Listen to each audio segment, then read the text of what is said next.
জুলাই গণ অভ্যুত্থান দিবস 2026 পালন উপলক্ষে সুনামগঞ্জে প্রস্তুতিমূলক সভা অনুষ্ঠিত। সুনামগঞ্জ থেকে গৌরাঙ্গ বিশ্বাসের পাঠানো তথ্য ও ভিডিওচিত্রে সম্পাদক ও প্রকাশক মোহাম্মদ জাকির হোসেন মনুর প্রতিবেদনে দেখুন বিস্তারিত। জুলাই গণ অভ্যুত্থান দিবস 2026 পালন উপলক্ষে সুনামগঞ্জে প্রস্তুতিমূলক সভা অনুষ্ঠিত হয়। বৃহস্পতিবার বিকালে জেলা প্রশাসনের আয়োজনে প্রশাসকের সম্মেলন কক্ষে এই সভা অনুষ্ঠিত হয়।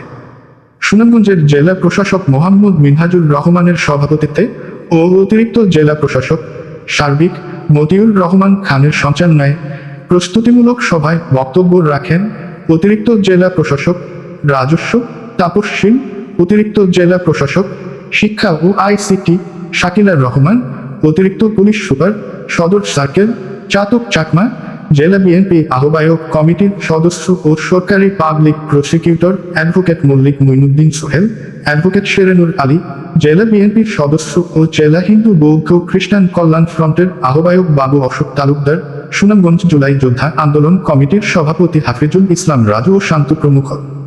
সভাপতির বক্তব্যে সুনামগঞ্জের জেলা প্রশাসক মোহাম্মদ মিনহাজুর রহমান বলেন, 2024 সালের 5ই আগস্ট বৈষম্য বিরোধী ছাত্র জনতার আন্দোলনের মুখে বিগত স্বৈরাচারী শেখ হাসিনার সরকার দেশ ছেড়ে পালিয়েছে।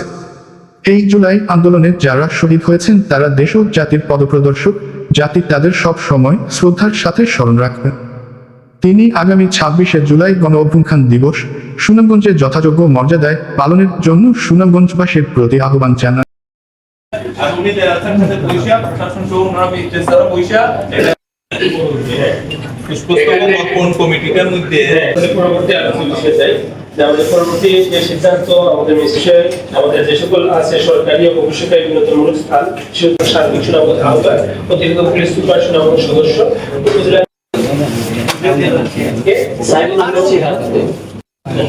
আচ্ছা আপনার ফোন নাম্বারটা একটু বলেন।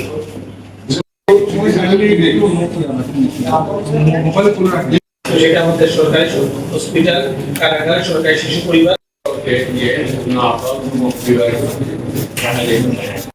আমাদের রাজু আহমেদ বজদু যে গণঅভ্যুত্থান দিবস 2026 আমাদের 5ই আগস্টের উপলক্ষে শহীদদের প্রতি আমি যথাযথ শ্রদ্ধা প্রদর্শন করছি এবং আমাদের যারা বীর আহত জুলাই যোদ্ধা আছে তারা যেন দ্রুত আরোগ্য লাভ করেন সৃষ্টিকর্তার কাছে দোয়া করছি।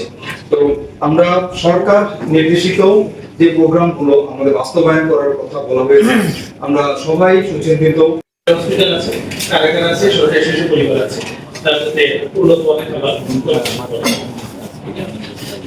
আরেকটা হলো সড়ক সজ্জিতকরণ পরামর্শ করবেন কিভাবে অনুষ্ঠানটা সুন্দর করা যায়। আর কমিটি গঠনের বেলায় এই যে নামগুলো প্রস্তাব করতেন আপনারা নির্দ্বিধায় বলতে পারেন। হোক কমিটি আমার প্রস্তাব হলো যে 15 না 20 হয় আপনারা প্রস্তাব দেন। আপনারা যে আপাতত ডাক্তারটা আমরা লিখে দিচ্ছি আহত জুলাই যোদ্ধারা বিভিন্ন সময় যায়, তাদেরকে সুচিকিৎসা বা বিনা খরচে যে করা হয় না, এটা আপনারা একটু নলেজও রাখবেন।